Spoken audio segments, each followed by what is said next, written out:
அன்பார்ந்த வாசர்களே, இதோ உங்களுக்காக ஒரு சிறு கதை. வாங்க பார்க்கலாம். ஒரு மலைப்பகுதியில் பப்பாளி மரத்தின் கீழ் ஒரு குரங்கு வசித்து வந்தது. அந்த பப்பாளி மரத்தில் குரங்குக்கு தினமும் பப்பாளி பழம் கிடைத்ததும் அது மிகவும் மகிழ்ச்சியாயிருந்தது. மரத்தின் அருகே ஓடும் ஆற்றில் ஒரு முதலை வசித்து வந்தது. முதலை குரங்குடன் பழக விரும்பியது. ஆனால் ஏன் என்பதை குரங்கு அறியவில்லை. ஒரு நாள் முதலை குரங்கிடம் சென்று, "உன் பப்பாளி பழங்கள் மிகவும் சுவையாக இருக்கும். நான் உனக்கு நண்பனாக விரும்புகிறேன். உனது மரத்துக்கு வந்தாலும் எனக்கு பழம் தருவாயா?" என்று கேட்டது. குரங்கு முதலை மீது பாசமாக உணர்ந்தது. "நிச்சயமாக, நீ எப்போதும் வரலாம். நண்பர்களுக்கு நான் சுவையான பழங்களை எப்போதும் தருவேன்" என்று குரங்கு கூறியது.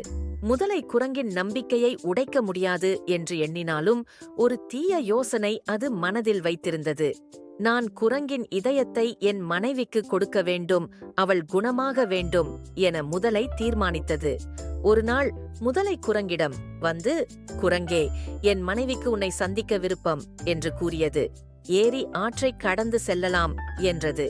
குரங்கு அதன் நண்பனின் மீது நம்பிக்கை வைத்து முதலை மீது ஏறியது. நடுவே செல்லும்போது முதலை உண்மையை கூறியது. "உன்னுடைய இதயத்தை என் மனைவிக்கு தர வேண்டும்" என்று கூறியது.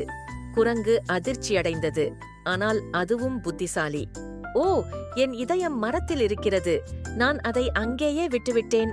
முதலில் மரத்திற்கு போக வேண்டும்" என்று கூறியது. முதலை நம்பியது மற்றும் மீண்டும் குரங்கை மரத்திற்கு கூட்டி சென்றது.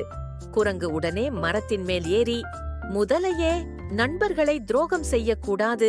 உனது தீய எண்ணங்களுக்காக நீயே தண்டனை பெறுவாய்" என்று கூறி அதன் பாதையை தொடர்ந்தது.